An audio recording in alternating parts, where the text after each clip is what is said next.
Lori again, and welcome back to my kitchen.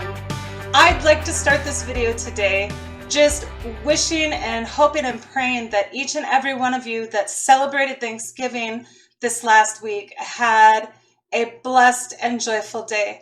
I would also like to just extend a special thank you to everybody who had to work during Thanksgiving. Our police officers, our medical health care people, our emergency response teams, firemen, ambulance crews, even those who, retail stores are generally shut down, but a lot of times convenience and gas stations are open for those who are traveling and needing gas. And just thank you to all of you who sometimes have to give up your holidays with family to serve the community. So I just wanted to extend a very special thank you to all of you. I worked in healthcare over 20 years, hands-on healthcare and patient care, and so I totally understand what it's like to be away from your family on these special occasions. And also a special shout out to our service members in the Army, Navy, Marines. All of you, you know who you are. Thank you so much. I am thankful for each and every one of you. Today, I would like to talk about leftovers from Thanksgiving dinner. Now, traditionally, a lot of us have turkey or ham for our dinners. And you have the leftovers and you have the leftover bones from both of those items. I want to show you today how I make my homemade turkey stock or bone broth, okay? So after roasting the turkey, we of course, have some for our meal, and then we have this wonderful leftover turkey meat, and then I'm left with the carcass. And so I allow that to cool off, and then I pick all of the meat off of it that's usable for other things, whether I want to recan that or recan it in soup or, make turkey salad with it, whatever. You know what to do with your leftover turkey. But then I'm left with just the bones, and you can make a wonderful broth or stock at home. This is one of the easiest things ever for you to do. So after cleaning the carcass off, and I had this year, I think it was a 14-pound turkey that I cooked, okay? And so after I have picked off all of the meat from the carcass, hopefully I can get this down where you can see, I allowed my bones to just roast in the pan. I added just a little bit of extra water so nothing burnt, but I just allowed my bones to roast in the pan for, 4 to 6 hours, so you can see that everything has gotten nice and brown. And what this does is this just kind of enriches the flavor of your broth. Now, you don't have to roast your bones. You can just go ahead and cover them with water and put some veggies in there if you wish, and and cook them that way. They don't have to be roasted. It's just this way really creates just a very thick, rich, wonderful broth. And as you can see, turkey necks are wonderful. They're flavorful. You've got all those bones in there. But, to try to get those little stringy pieces of meat off there, it's just not worth your time. So I just use the whole turkey neck for my turkey stock. And so everything else is in here. Some of the cast off skin is in here. The wing tips are in here, things that we just don't use in our meal. All of the scraps are in there. And then what I do, and this is where it becomes so simple. I do want to show you one more thing before I get right down to the nitty-gritty.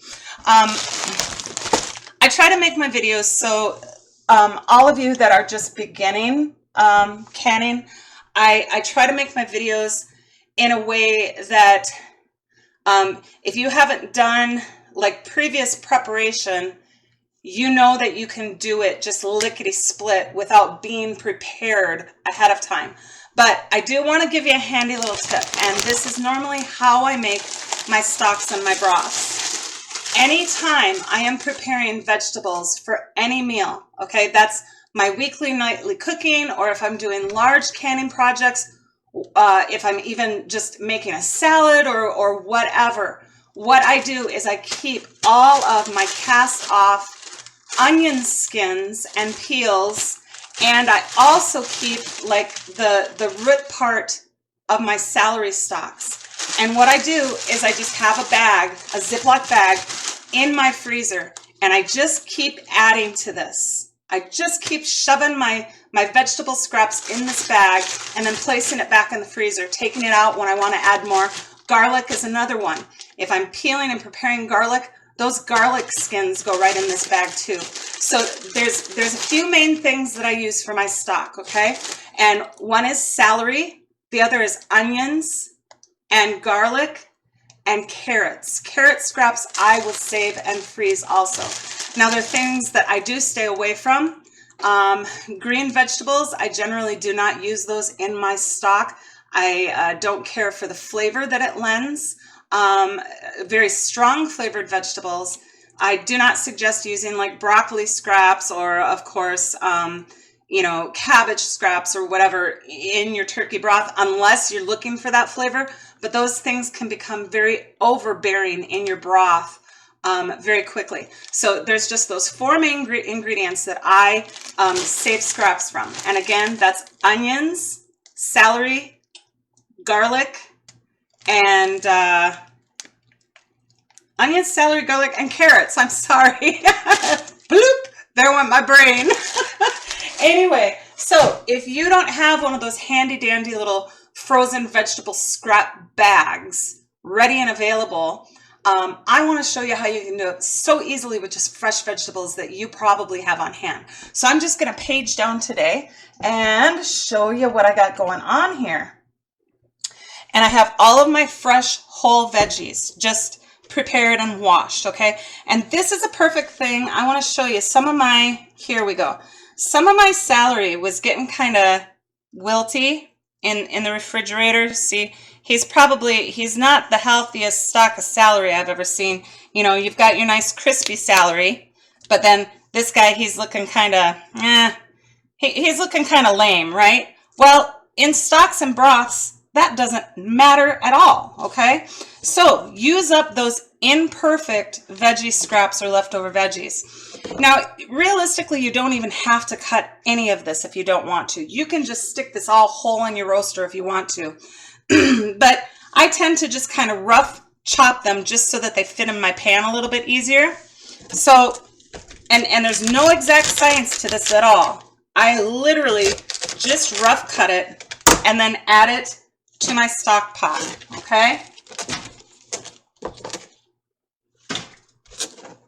And like I said, those were washed and clean. Now, the same thing with carrots. And I will stop and I'll say that I used an entire bunch of celery, okay? Remember, I have approximately a 14-pound turkey, the carcass of a 14-pound turkey. And that was mostly just the bones left over, you know, with a few odds and ends of meat scraps and stuff also. But I use an entire bunch of celery. And then I'm using, I don't know, what do I got here? About 8 or 10 carrots. Now, they're not huge carrots, but you know, it's a good size. Now, this does not have to be exact. You put in as many or as few as you want, okay? Now, I've scrubbed these up really well, but as you can see, I have not peeled them. There's no reason to take the time to peel your carrots when you're making stock. And so I just kind of cut them however I want to fit them in my pan. And again, you don't have to cut them at all if you don't want to. Just stick them in there whole. Not a problem. It's all going to cook and it's all going to release its flavor. Now, another really important thing for me in making stock is onion, okay? Onion is a wonderful addition to flavor. Along with your celery, your onion is wonderful. Now, this is what I consider to be a small onion. And what I have today for this stock is I have 4 small onions. Now, you can see that they're not exactly perfect, but there's no rotted areas on them, okay? And the roots are clean. There's no clumps of dirt or anything like that on there. But I'm not going to be picky about this at all either. All I'm going to do is just rough cut these onions. Boy, those are nice and fresh.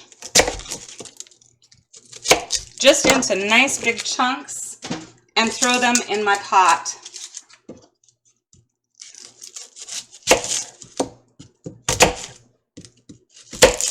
Skins and all, guys. These onion skins add an absolutely amazing flavor and color to your stocks and broths. Don't be afraid of those. And this is going to cook so long, there's just nothing to be worried about as far as, you know, if somebody wants to be concerned about germs or whatever. No, this is going to cook for long enough, and then you're going to go ahead and can it also. There's just no worries here at all.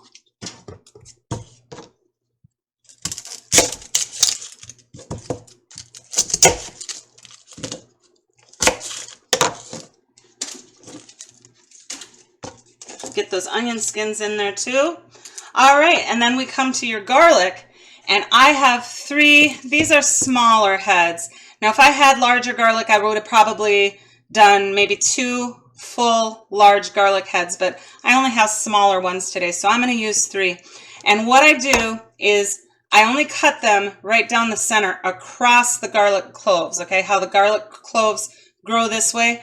I'm just going to slice my entire garlic head right through the center of all of those cloves to open up all of that wonderful garlic goodness, okay? And all of that and the garlic skins are all going in my pot.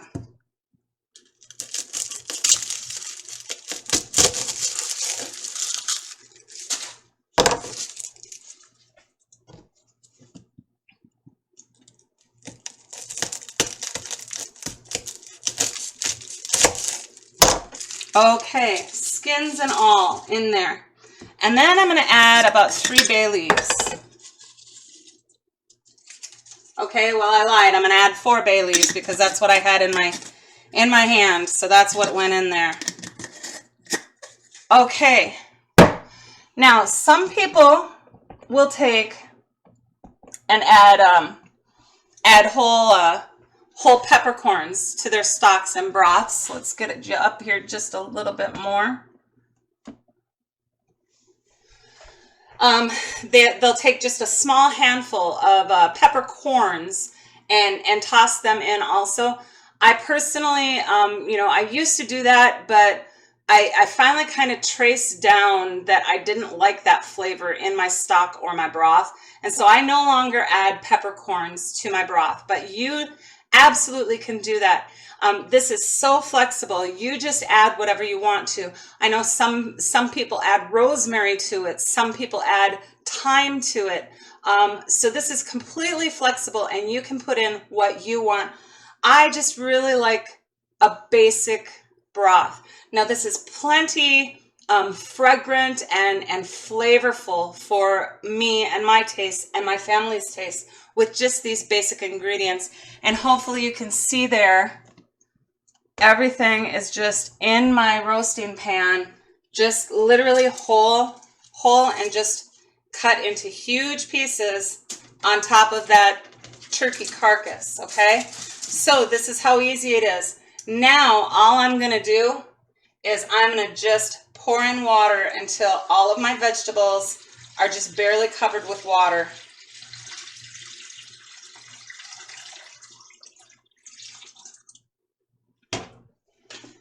Get that out of the way. Add some more here. You want them good and covered. Make sure all of your bones are covered also.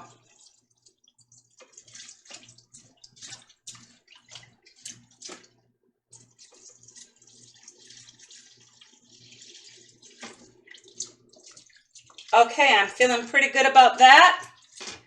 And now is when the magic occurs. You just stick that pot top right back on there and you allow this thing to cook for 24 to 48 to 72 hours. That is your own personal decision. I really prefer to do my stocks and my broths low and slow. Now, you can also add just a little splash of vinegar to this. And when I say a splash, I'm talking less than a quarter of a cup of vinegar. Some people state that the vinegar helps to break down the bones easier and release the collagen from the bones. I've never really noticed. I have used the vinegar many, many times. Number one, that small of amount of vinegar, no, you will not taste it in your stock at all. You will not taste vinegar as long as you keep it a small amount. But I personally, I've never noticed really much of a difference between adding the vinegar or not adding the vinegar. So you can choose to do that if you wish to do it. Today, I don't think I'm going to opt to do that. I'm just kind of looking for an easy out today, and I want to be done with this and just set it aside for a few days and allow it to cook. Now in my electric roaster, I roast this. I just continue cooking this for a couple of days until I get back to it. Whenever I have time, I'll get back to it and can it, but it's not going to hurt it to sit and cook for 2 or 3 days. It won't hurt it at all.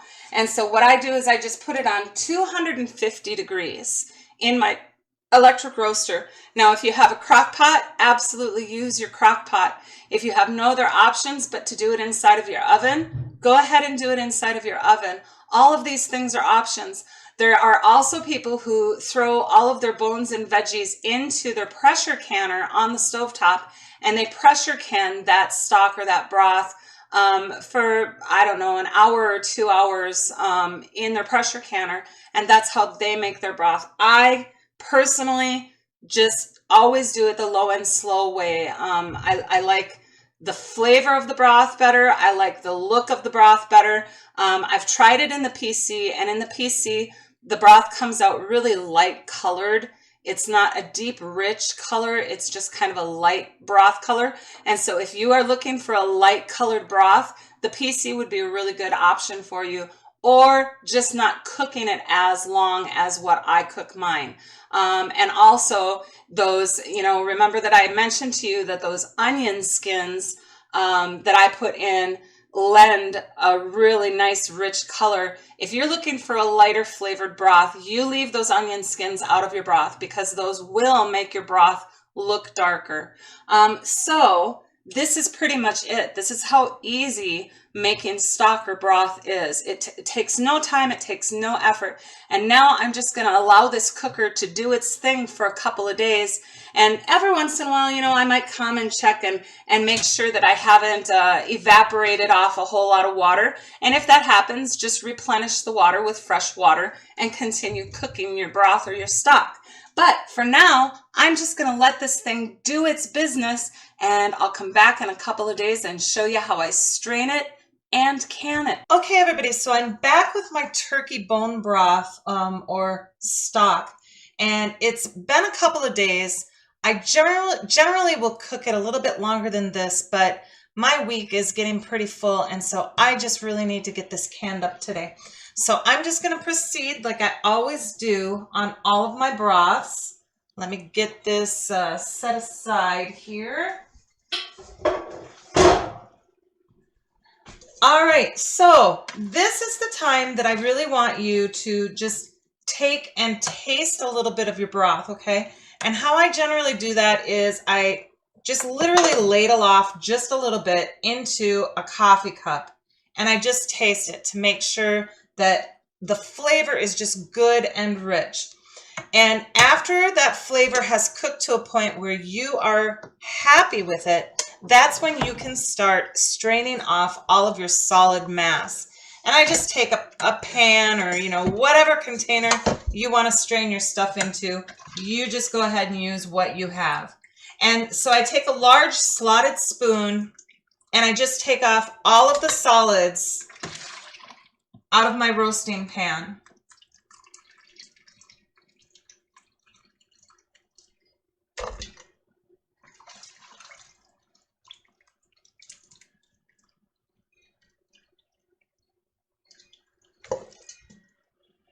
All right, so I'm going to sit here and I'm going to ladle all of this off, and I'll be back in just a minute.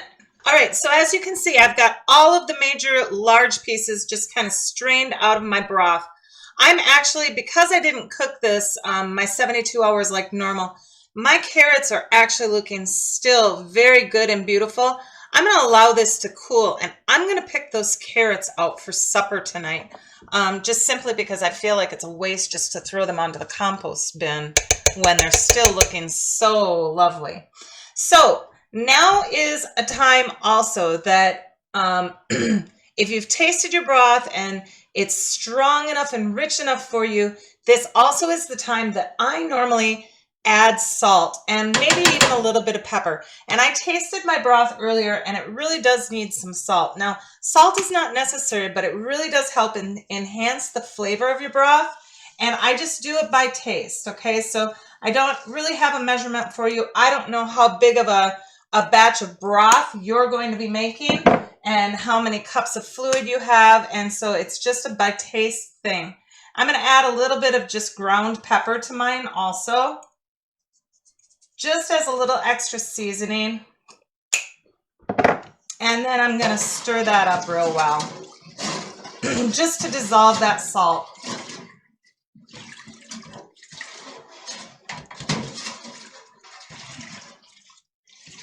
Now I have turned my roaster off.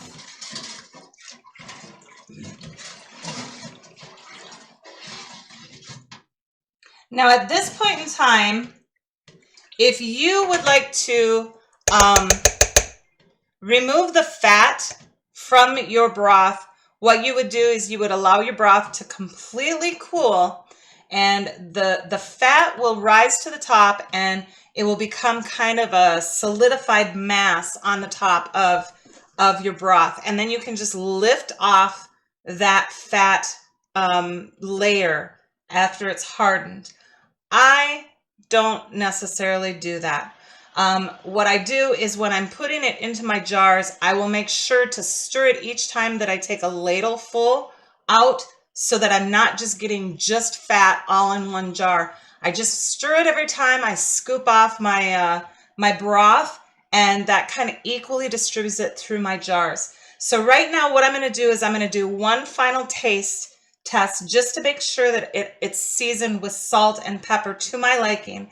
And then I'm going to set up my jars and I'll show you how I strain this directly into my jars so that it's ready to go in the canner. So after I get all those things done and all of my jars set up, I will be right back. I have set up all of my canning jars. They're just clean, just washed and clean. Now, since you are working with hot broth, you can go ahead and heat your jars. And what that helps to do is it helps to avoid thermal shock. But I, of course, like to take little shortcuts, and so I will show you how I fill these very slowly and very carefully to avoid thermal shock. So have your clean jars ready. And then what I have is I have a small metal strainer that I really like to use along with my funnel. And I literally strain this right directly from the pan into these jars. But I will show you how I do it very slowly and carefully, because you don't want that hot fluid rushing into your jars so quickly that you crack or break your jars from thermal shock. So after tasting my broth, I added enough salt and pepper to it to my liking. And so now we're just going to fill the jars. Well, I got a big old piece of onion there that doesn't need to be in the way. So I'm just going to take a ladle full, and this is what I mean by I stir it every time I take a scoop. And what this does is this just prevents me from getting just nothing but that fat that I chose not to remove from my broth. And my roasting pan is off, so I'm not keeping this just super scorching hot at this point in time. But all I'm going to do is I'm just going to kind of drip it very slowly into my canning jar, allowing my canning jar to kind of acclimate to the heat. You don't want to just dump that ladle full just directly into that cold jar, because it could break. So just go slowly and let that jar get accustomed to the heat.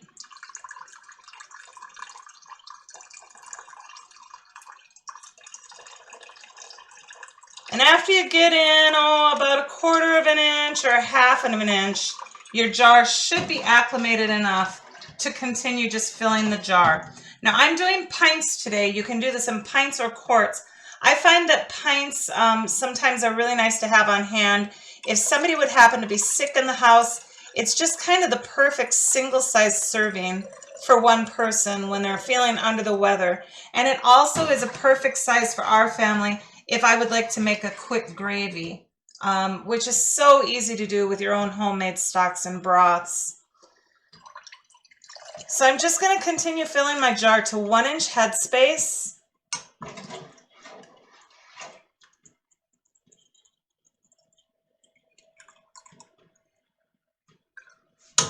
And as you can see, that wire mesh strainer really caught a lot of sediment, you know, little bits of meat and herbs and things like that.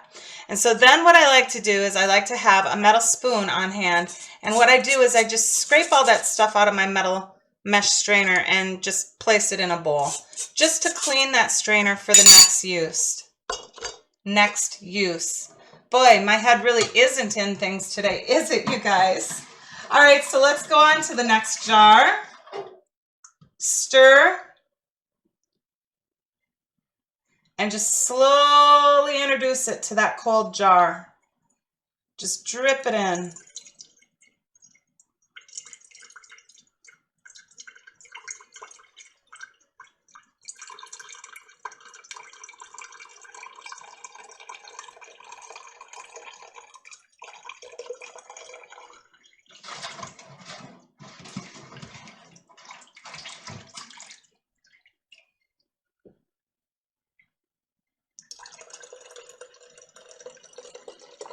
And like I said, after you get a certain amount in there, you know that your jar is acclimated to the heat, and then you can just continue filling a little quicker and bring it to that 1 inch headspace.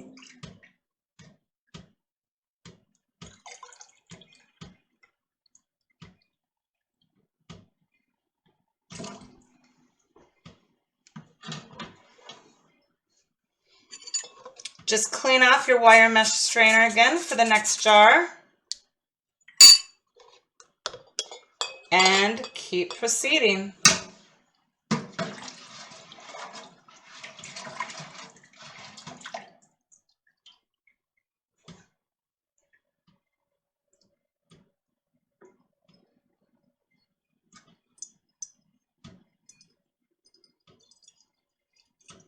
Just slowly drizzling it in at first so that jar can adjust.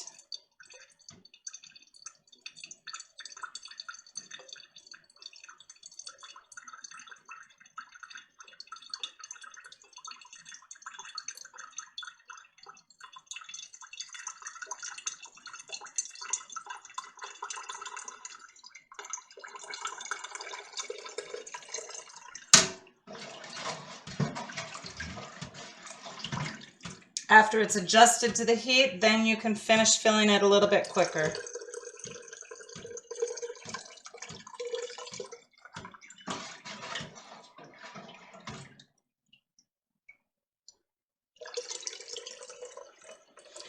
Now, if you're a person that really wants a very, very clear broth, you can cool your broth and remove that hardened fat that occurs when you cool your broth.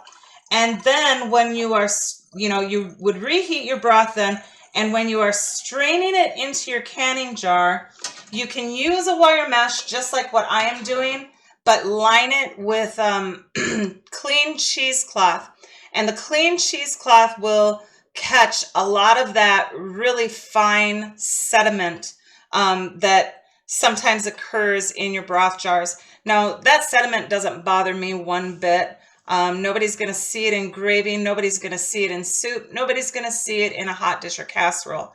But if you want an absolutely clear broth, I would suggest straining through cheesecloth to catch all of that sediment.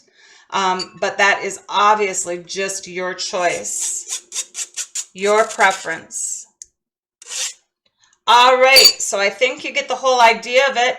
I'm going to go ahead and I'm going to continue getting all of my broth into my jars off camera. Where did I put my washcloth?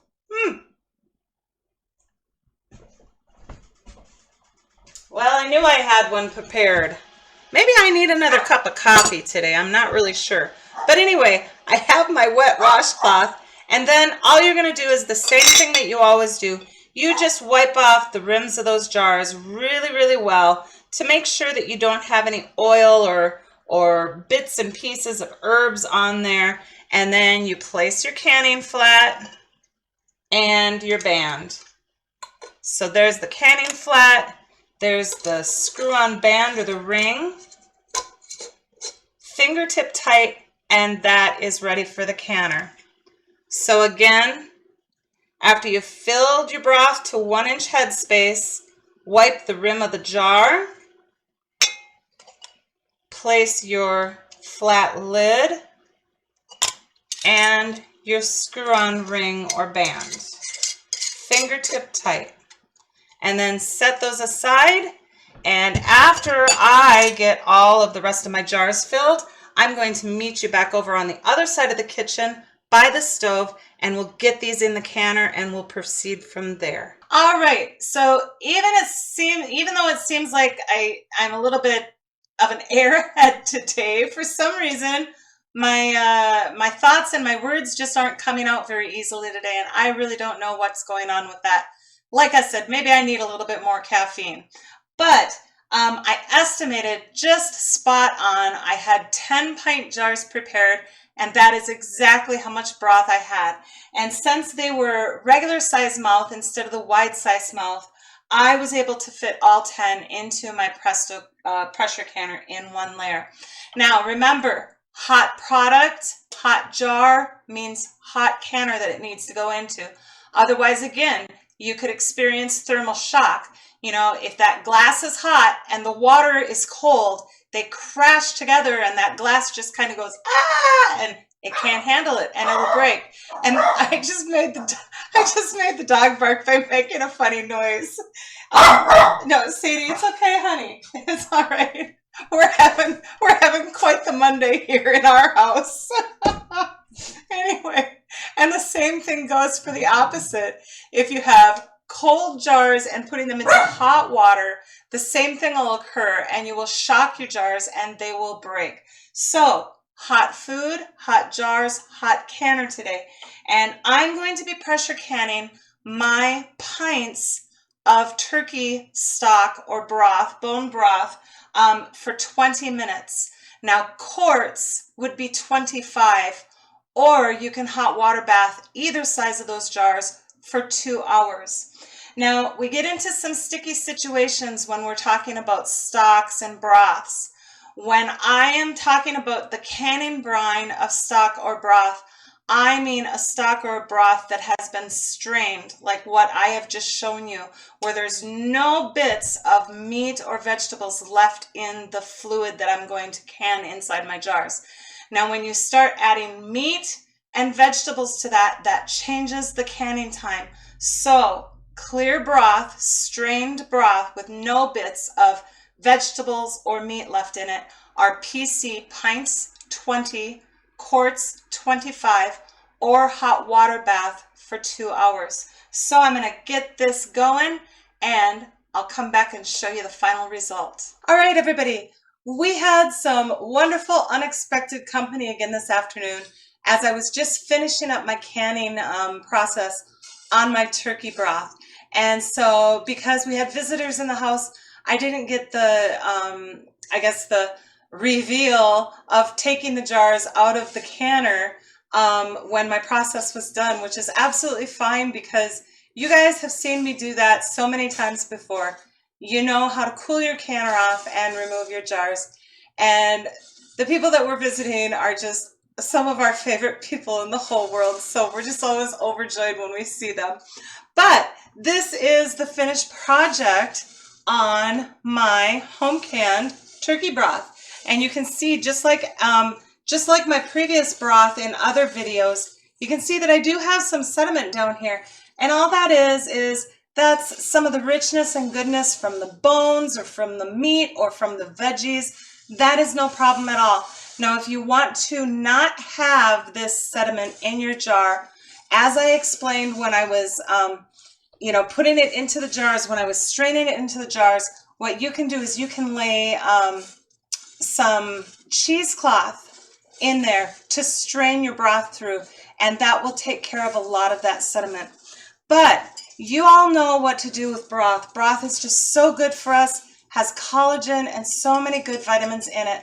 And it's one of those wonderful comfort things when you're not feeling well, just to heat up a cup of broth And that's one of the reasons why I canned it, particularly today, in a pint-sized jar, because it's just a nice single serving. And another reason that I talked to you about wanting it in a smaller jar was for making gravy. And so I'm going to page down and I'm going to show you how quick and easy it is to make gravy with your homemade broth.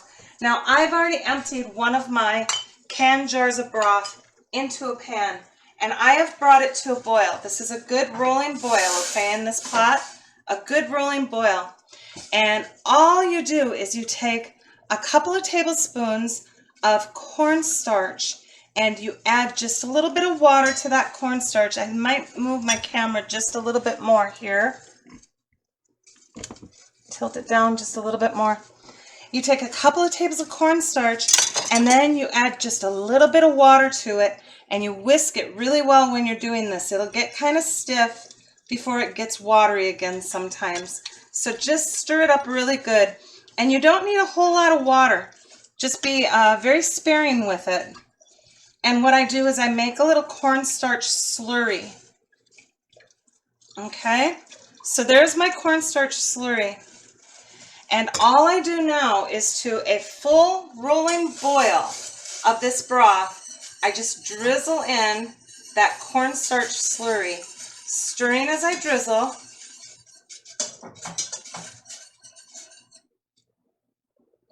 I'm going to replace my finger there.